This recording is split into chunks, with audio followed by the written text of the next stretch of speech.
Bonjour à la démonstration d'aide juridique sur la facturation en ligne.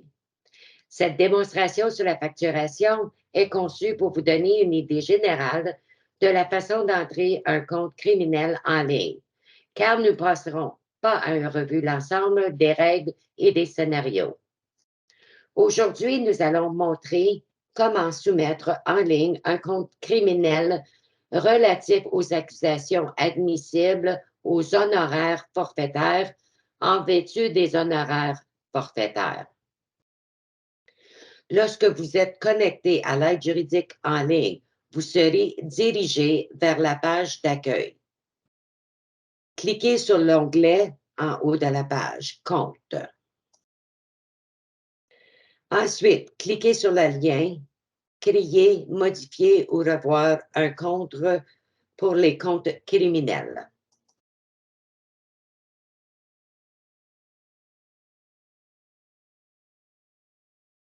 La page suivante comporte deux onglets « Trouver un compte existant » et « Ajouter un nouveau compte ». Cliquez sur l'onglet « Trouver un compte existant » uniquement si vous voulez ouvrir l'ébauche de compte que vous avez déjà créé et sauvegardé. L'onglet « Ajouter un nouveau compte » est mis toujours en surbrillance de sorte que vous n'avez pas à le sélectionner. Vous pouvez soit entrer le numéro de certificat, soit cliquer sur la loupe et sélectionner le certificat dans lequel vous souhaitez ajouter un compte dans la liste de tous vos certificats actifs.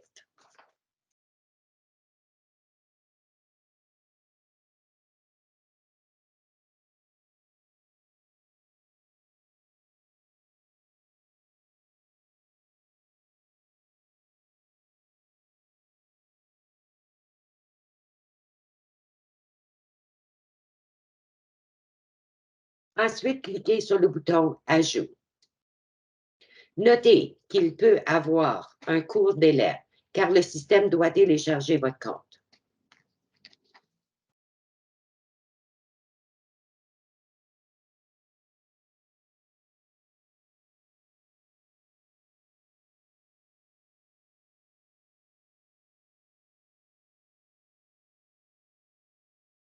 La première section est pré-remplie avec des renseignements relatifs au compte. Le seul champ que vous pouvez modifier est celui de la date du compte. La date de jour est toujours pré-remplie automatiquement et nous vous suggérons de laisser cette date comme la date de votre compte. Si vous ne parvenez pas à compléter votre compte et devez le sauvegarder en tant qu'ébauche, il est important de noter que les modifications qui seront apportées au certificat ne seront pas entrées dans l'ébauche sauvegardée. Si, par exemple, vous obtenez une autorisation après avoir sauvegardé une ébauche, cette nouvelle autorisation n'apparaîtra pas sur votre ébauche de compte et le système de paiement automatisé n'appliquera pas au tarif supplémentaire à ce compte. Si vous êtes en attente d'une autorisation ou d'une facture, il est préférable de ne pas créer ce compte. Notez que, au cas où les services à l'égard d'accusations prévues d'être entendus ensemble finissent par être entendus séparément, ne peuvent pas être facturés au terme d'un seul certificat. Vous devez demander une modification du certificat pour séparer les accusations les unes des autres. Renseignements de base de compte. La première question à se poser est la suivante. Avez-vous l'intention de facturer des services ou des débourses supplémentaires liés à ce certificat?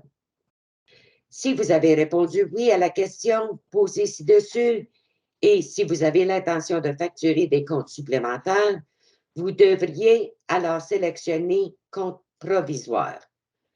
Notez que pour ce type de certificat, si vous voulez facturer des procédures préalables au procès, telles que les enquêtes sur les cautionnements, les conférences préparatoires avec un juge, etc., et les débats, vous devriez sélectionner le compte provisoire.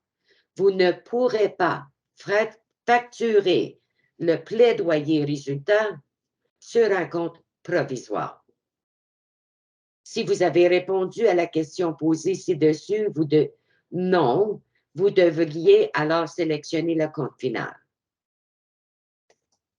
Oui, compte provisoire. Non, compte final. Vous devez ensuite répondre à la question suivante. L'affaire relative à ces accusations a-t-elle été mise au rôle?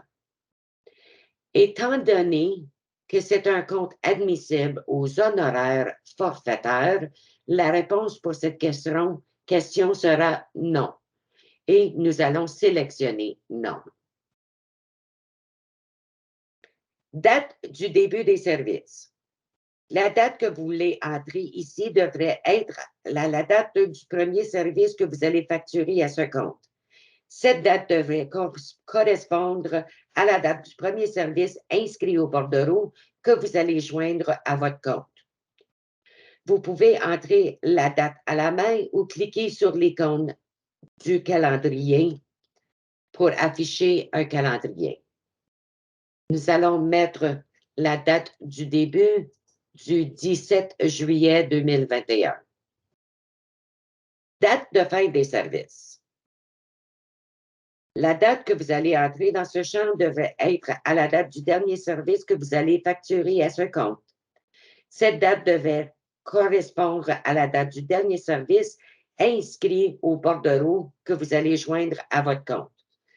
Vous pourriez entrer la date à la main ou cliquer sur l'icône du calendrier pour afficher un calendrier. Nous allons mettre le 19 novembre 2021. Détermination du maximum applicable. Honoraire forfaitaire, tarif horaire.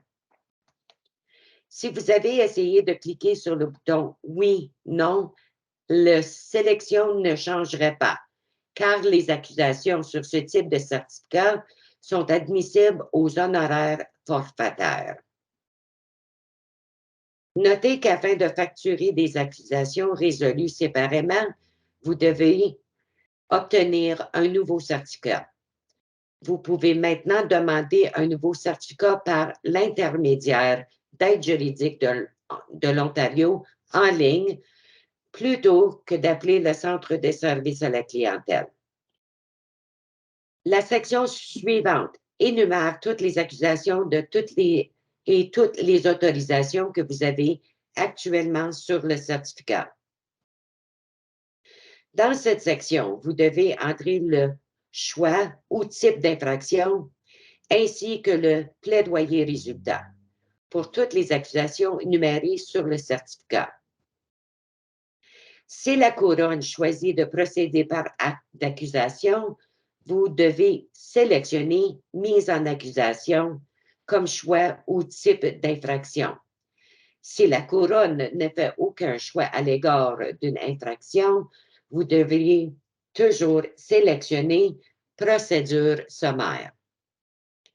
Pour l'accusation, proférer une menace de causer la mort ou de lésions corporelles, nous allons sélectionner « Procédure sommaire » comme choix ou type d'infraction.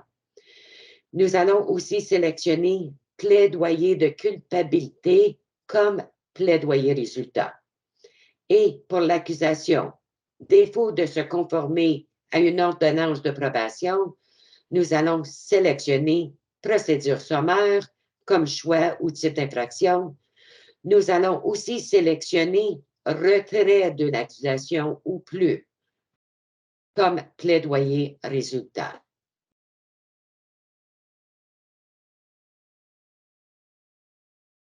Lorsqu'un plaidoyer de culpabilité est sélectionné, des sélections supplémentaires nécessiteront des entrées. Comme vous pouvez voir ici à la section « Peine nécessite une entrée », la case à cocher « Probation » est également disponible pour sélection.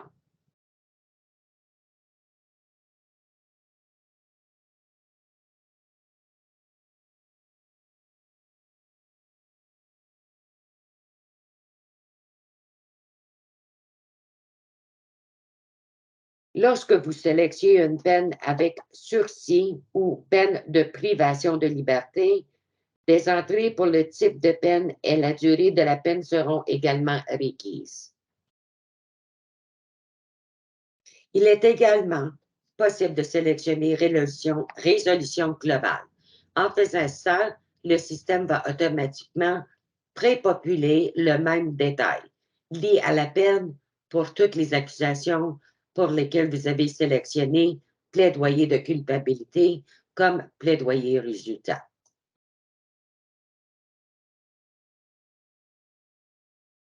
Le système sélectionnera automatiquement les honoraires forfaitaires les plus élevés en fonction des données que vous avez entrées. Vous pouvez également voir qu'en sélectionnant un plaidoyer de culpabilité et ensuite un retrait de l'accusation, le système va toujours sélectionner le retrait d'accusation car le montant payé est augmenté. Une seule accusation sera sélectionnée par le système. Dans cette section, vous pourrez facturer toutes les procédures préalables au procès telles que les enquêtes sur le cautionnement, les conférences préparatoires avec un juge et les modifications sur le cautionnement. Dans cette section, afin de facturer les procédures préalables au procès, vous devez entrer le numéro de l'avocat principal ou de l'avocat qui agit à titre mandataire. Notez que le mandataire doit également être inscrit au tableau de l'aide juridique de l'Ontario. Après avoir entré le numéro de l'avocat, vous devez entrer la date de service. Nous allons entrer 4611141 comme le numéro d'avocat et la date de l'audience de l'enquête sur le cautionnement.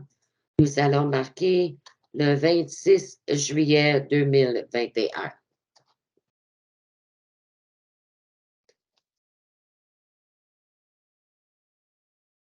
La date de disposition. Dans cette section-ci, vous devez entrer les informations concernant la disposition de l'affaire. Vous devez entrer encore une fois ici le numéro de l'avocat qui a assisté à la décision. Si un avocat agi à titre mandataire, a assisté à la décision, le numéro de ce mandataire doit être inscrit ici et pas le numéro de l'avocat principal. Assurez-vous d'entrer l'emplacement du tribunal. Si vous avez besoin de l'aide avec l'adresse, vous pouvez cliquer sur la loupe pour ouvrir l'option de recherche. Nous allons sélectionner 1000 Finch.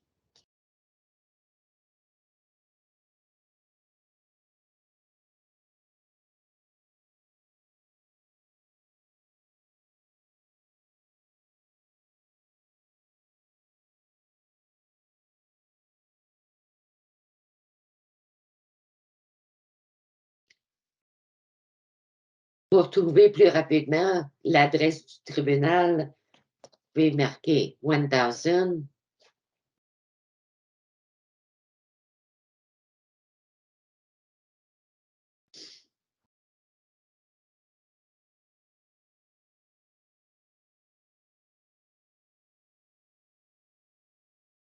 Dans la section suivante, vous devez spécifier si la juridiction de détermination de la peine était fédérale ou provinciale.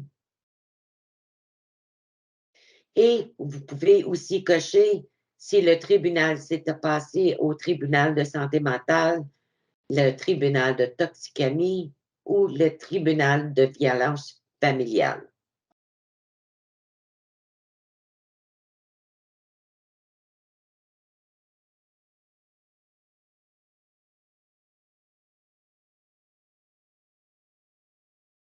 Nombre total d'heures facturées. Notez que cette section-ci sera pré-remplie avec les honoraires forfaitaires en fonction de l'information que vous avez entrée ci-dessus. Le total comprendra les honoraires forfaitaires pour la disposition de l'affaire et tous les honoraires forfaitaires pour les procédures préalables au procès, si cela s'applique dans le cas. Notez que ce total est un sous-total car la TVH n'a pas encore été appliquée.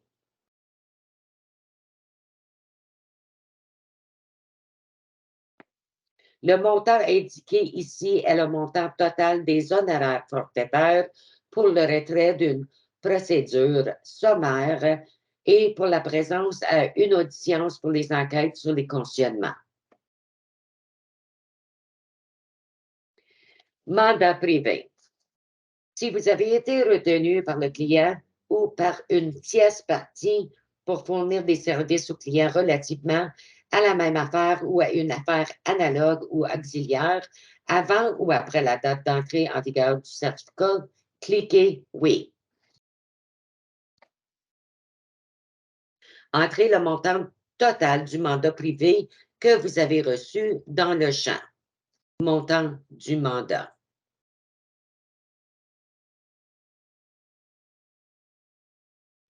Si les services ont été fournis bénévolement, inscrivez 0. Si vous avez représenté le client en vertu d'un mandat privé, vous devez joindre une copie du bordereau des services au terme du mandat privé et une copie de votre registre fiduciaire. Déclarez le montant du mandat privé pour votre premier compte uniquement. Ne déclarez pas le même montant sur chaque compte car cela retardera le paiement. Le champ suivant énonce « Je représente également ce client au titre d'un autre certificat ». Si vous représentez le client au titre d'un autre certificat, entrez le numéro de certificat ici.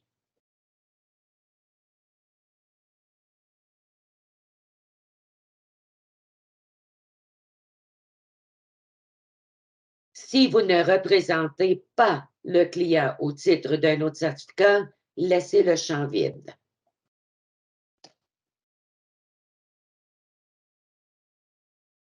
La section suivante pose la question. Y a-t-il un co-accusé? Il y a deux boutons, un bouton « Oui » et un bouton « Non ». Le bouton « Non » est toujours présélectionné. S'il n'y a pas eu de pré-accusé, passez à la prochaine question.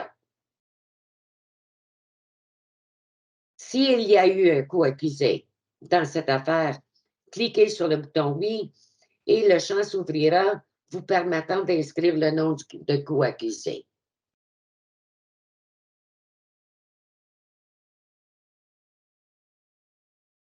Entrez le nom du co-accusé dans le champ et cochez la case « Avez-vous représenté le co-accusé » si cela s'applique dans le cas.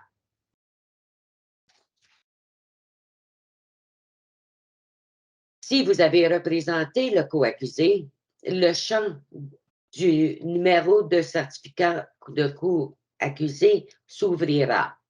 Entrez le numéro de certificat du co-accusé si vous avez été retenu au titre d'un certificat d'aide juridique.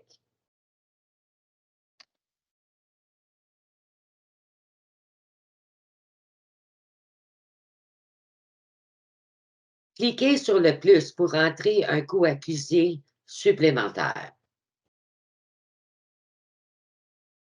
Débours spéciaux. Les débours spéciaux sont les débours qui exigent une autorisation d'aide juridique Ontario avant que les dépenses ne soient engagées. En cas de doute sur la nécessité d'une autorisation, consultez le guide des débours. Vous pouvez également consulter la liste de débours ordinaires. un peu plus bas pour voir si votre débours y figure et quel est le montant maximal autorisé. Si le débours est approuvé par les services aux avocats et paiements, il apparaîtra ici dans cette section pour les débours spéciaux. Ne facturez pas au-delà ou moindre de la quantité du taux du montant autorisé, car cela empêchera le paiement automatique du compte et entraînera le retard du paiement. Si vous avez besoin d'une augmentation ou réduction du montant autorisé, veuillez faire une demande par écrit auprès des services aux avocats et paiements avant de procéder avec la facturation. Il est important de ne pas inclure les taxes lorsque vous entrez le montant de compte en ligne, car le système est programmé pour ajouter les taxes automatiquement. Les débours ordinaires. Ceux-ci, c'est des débours que vous pouvez engager sans autorisation. Consultez le guide de débours pour vous assurer que ce genre de débours est autorisé par le type de dossier concerné. Assurez-vous de rentrer les factures sous les types appropriés. Par exemple, une facture pour un rapport d'hôpital ne doit pas être entrée en tant qu'un rapport médical préparé par le médecin spécialiste du client. Notez que certains débours habituels ne seront pas inclus dans la liste de débours ordinaires, car ils sont déjà incorporés au montant des honoraires forfaitaires. Par exemple, les télécopies, les photocopies et les frais d'huissier. Suivez la même procédure pour les débours spéciaux. Demandez une autorisation pour les débours qui dépassent les limites fixées. Assurez-vous que les factures sont conformes à toutes les politiques de l'aide juridique de l'Ontario. Les factures ne sont pas conformes aux règles peuvent entraîner des recouvrements. Les débours ordinaires précédents. Ici, vous pouvez voir le total cumulé des débours ordinaires que vous avez déjà facturés. Ajoutez un débours. Cliquez sur le lien « Ajouter un débours » pour faire apparaître la liste de débours possibles. Cochez la case à côté de chaque débours que vous prévoyez de facturer. Nous allons sélectionner « Téléphone ».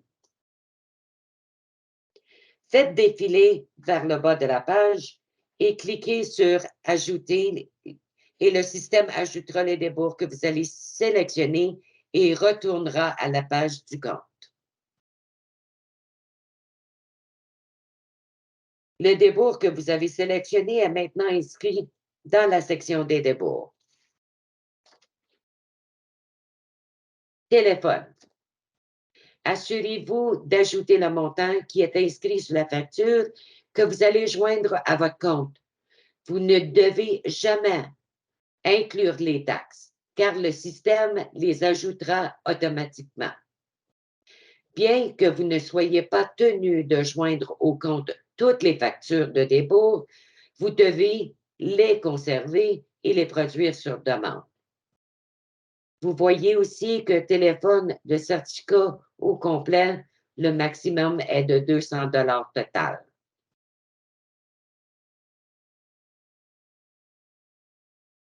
Si vous demandez une augmentation discrétionnaire, notez que les honoraires forfaitaires ne sont pas admissibles à des augmentations discrétionnaires.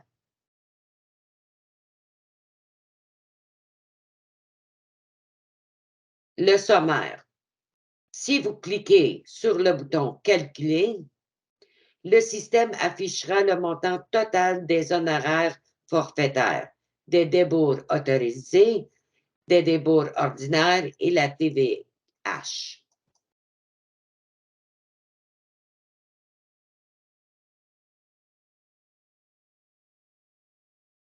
Les pièces jointes. Notez qu'il n'est pas obligatoire de joindre les bordereaux au compte relatif aux accusations admissibles aux honoraires forfaitaires, mais ils doivent être conservés et fournis à l'aide juridique de l'Ontario sur demande. Si quand même vous décidez de le faire, vous pouvez cliquer sur le menu déroulant et sélectionner bordereau. Ensuite, cliquez sur la trombone. Cela ouvrira une nouvelle fenêtre qui vous permettra de parcourir la liste des fichiers de votre ordinateur. Cliquez sur le bouton du navigateur pour faire comparaître la liste de vos fichiers. Vous allez ensuite sélectionner le fichier que vous souhaitez télécharger et cliquer sur « Télécharger ».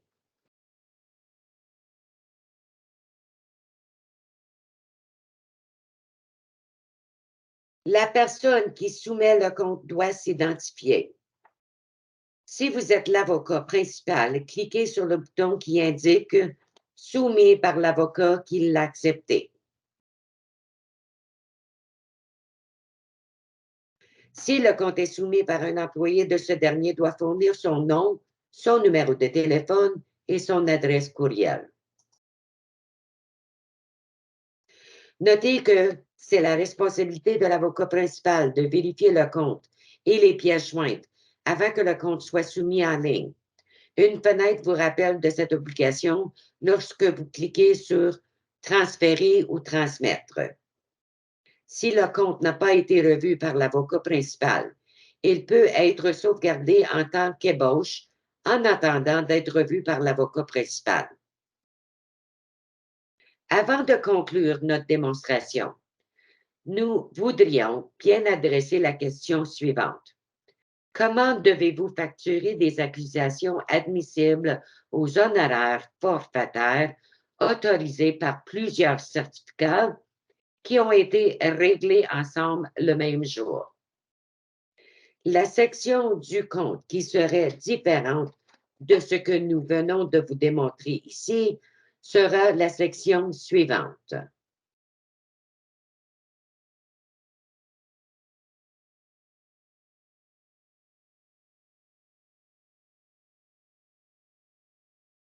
Cette section énumère toutes les infractions et toutes les autorisations que vous avez actuellement sur votre certificat. Lorsque vous traitez des accusations admissibles aux honoraires forfaitaires autorisés par plusieurs certificats qui ont été réglés ensemble le même jour, vous ne pourrez facturer qu'un seul certificat. Si les accusations sur ce certificat ont été résolues en même temps que les accusations sur un certificat, vous devez sélectionner « Résolu sur un autre certificat » dans le menu déroulant sous « Plaidoyer résultat ».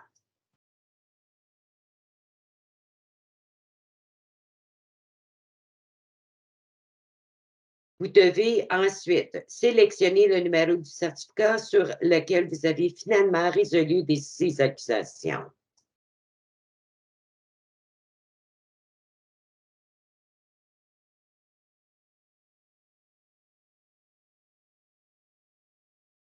Vous ne serez payé qu'un seul honoraire forfaitaire pour un seul type de règlement. Le reste du compte, y compris les détails sur la disposition de l'affaire, doivent être facturés de la même manière que démontré précédemment. C'est ici que prend fin la démonstration sur la facturation des accusations d'honoraires forfaitaires admissibles aux honoraires forfaitaires. Merci beaucoup. Espérons que cette démonstration sur la facturation vous a été utile.